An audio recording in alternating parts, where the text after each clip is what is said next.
মুসলিম তুমি রাখো না রোজা, ঘুরছো বে খেলে, পড়ো না নামাজ, রাখো না রোজা, বুঝবে পরকালে। এখনো তোমার আছে সময়, আসো আল্লাহর পথে, পড়ো নামাজ, রাখো রোজা, যদি যেতে চাও জান্নাতে। কর্মফল খুবই ভয়ানক জিনিস। আজ আপনি যা করবেন কাল ঠিক তাই আপনি ফেরত পাবেন। টাকা পয়সাকে বানানো হয়েছিল ব্যবহার করার জন্য, আর মানুষকে সৃষ্টি করা হয়েছিল মানুষকে ভালোবাসার জন্য। অথচ মানুষ টাকাকে ভালোবাসে আর মানুষকে মানুষ ব্যবহার করে। তুমি কোটি টাকার মালিক হতে পারো, কিন্তু অসহায় মানুষের ব্যবহার থেকেই প্রমাণ করে দিবে তুমি কোন পরিবার থেকে উঠে আসছো। একটা কথা মনে রেখো, স্ট্যাটাস কখনো টাকা দিয়ে আসে না, এটা তোমার পরিবারের শিক্ষা থেকে উঠে আসে। যে রোজা রাখে সে সফল হয়, আল্লাহ তাআলা তার পাশে রয়। আখিরাতের সুখ, জান্নাতের ঘ্রাণ রোজাদারের জন্য আছে সম্মান। তাই ইবাদত করো এই মাসে, জীবনে যত কষ্ট আসে। যদি জান্নাত পেতে চাও তাহলে বেশি বেশি ইবাদত করে যাও। যার কথার চেয়ে কাজের পরিমাণ বেশি, সফলতা তার কাছে এসেই ধরা দেয়। কারণ নদী যতই গভীর হোক, কিন্তু তার স্রোতের শব্দ কিন্তু ততই কম। দারিদ্রতা অনেক কিছু কেড়ে নিতে পারে, কিন্তু মায়ের ভালোবাসা সব কষ্টের উপরে। এই পৃথিবীতে মা বাবার ভালোবাসার চেয়ে মূল্যবান কিছু নেই। যাদের মা বাবা আছে তারাই সবচেয়ে ভাগ্যবান। যত্ন নিন, ভালোবাসুন, কারণ তারা আমাদের জীবনে সবচেয়ে বড় আশীর্বাদ। কাউকে নিয়ে সমালোচনা করাটা যতটা সহজ, ঠিক তার জায়গায় দাঁড়িয়ে তার পরিস্থিতিটা বোঝা ততটাই কঠিন। কারণ কারো পরিস্থিতি নিয়ে মজা করাটা ঠিক না। অন্যকে কাঁদিয়ে নিজে খুশি থাকবেন এমন প্রত্যাশা বা চিন্তাধারা বাদ দেন। বর্তমান সমাজে যারা সময় নষ্ট করছো নেতার পিছে ঘুরে, তাদের জন্য বলছি আমি, খাও কর্ম করে। রাজনীতি হলো রাজার জন্য, তোমার জন্য নয়। তোমার আমার জন্য শুধুই অভিনয়। নেতা যখন জিতে যাবে সেই হবে রাজা, হেরে গেলেই শুরু হবে তোমার আমার সাজা। নেতা থাকবে নেতার জায়গায়, আমি থাকবো জেলে। কি লাভ হবে রাজনীতি করে বউ পরিবার ফেলে।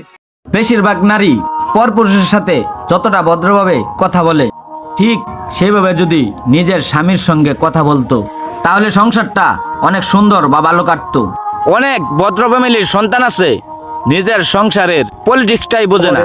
এখন বাজান কইয়া মায়ের কণ্ঠে কেউ ডাকবে না তোমারে। মাই যে তোমার ঘুমে আছে ওই 3.5 হাত অন্ধকার কবরে। রোদে পুড়ে বৃষ্টিতে ভিজে কৃষক ফলায় ফসল, লাভ তো দূরের কথা, খুঁজে পায় না আসল। দিনরাত পরিশ্রম করে জড়াই শরীরের ঘাম, এসি রুমে বসে সিন্ডিকেট বাড়ায় সার তেলের দাম। হতাশ হয়ে কৃষক যখন নিচ্ছে ব্যাংকে ঋণ, ন্যায্য মূল্য পাচ্ছে না আর চলবে কতদিন। কৃষক যদি হতাশ হয়ে বন্ধ করে চাষ, আমার দেশের হয়ে যাবে বড়ই সর্বনাশ। কৃষি বাঁচলে দেশ বাঁচবে ও প্রাণের ভাই, কৃষি বাঁচাতে উপর মহলের সহযোগিতা চাই। এত চিন্তা কিসের, এত প্রেশার নিচ্ছ কেন? জীবন তো একবারেই, জীবনটাকে একটু উপভোগ করো। অতীতের সব খারাপ ঘটনা ভুলে যাও, একা থাকো তবুও সবাইকে ক্ষমা করে দাও। চোখ বন্ধ করে নিজেকে বলো, আমার জীবনে অতীত বলতে কিছুই নাই। আমি বর্তমান ও ভবিষ্যতের জন্য জন্মেছি। যতদিন বাঁচবো বর্তমান ও ভবিষ্যৎ নিয়ে বাঁচবো। দুয়া তুলসী পাতা হয়ে দেখেছি, কোনো লাভ নাই। নিজেকে আয়না বানাও, যে যেমন তাকে তেমনই দেখাই। কারণ এই দুনিয়ায় ভালো মানুষের কদর করতে জানে না।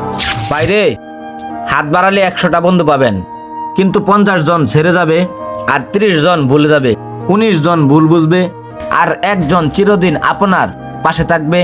সেই হবে আপনার প্রকৃত বন্ধু।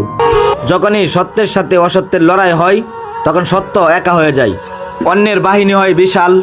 কারণ তার পিছনে মূর্খ, লোভী ও স্বার্থপর বিশ্বাসঘাতকরা থাকে। কি বিশ্বাস করতে কষ্ট হচ্ছে? হবেই তো, সত্য কথা বলছি তো তাই। স্বামীর চাইতে আপন ব্যক্তি দুনিয়ার জমিনে আর কেউ হতে পারে না, তুমি যতই যুক্তি দাঁড় করাও না কেন। কারণ নির্দিষ্ট একটা সময়ের পরে মা বাবার কাছেও আপনি বোঝা হয়ে যাবেন, কিন্তু স্বামী নামের মানুষটা আমৃত্যু পর্যন্ত, শেষ নিঃশ্বাস ত্যাগ করা পর্যন্ত সংগ্রাম করে যাবে শুধুমাত্র আপনাকে ভালো রাখার জন্য। এমন সন্তান যেন কোনো মায়ের গর্ভে জন্ম না নেয়, যেই সন্তান বৃদ্ধ বয়সে মাকে হাত পা বেঁধে রাস্তায় ফেলে করাচ্ছে ভিক্ষা। মা তোমাকে কোনোদিনও দেয়নি এমন শিক্ষা। মা তো মাই হয়, মার মতো কি আর কেউ হয়? যে মা 10 মাস 10 দিন গর্ভে দিয়েছে ঠাই, রাতের ঘুমটাও মায়ের হারাম হয়ে যায়। সন্তান আমার বেঁচে থাকুক সেই প্রত্যাশায়।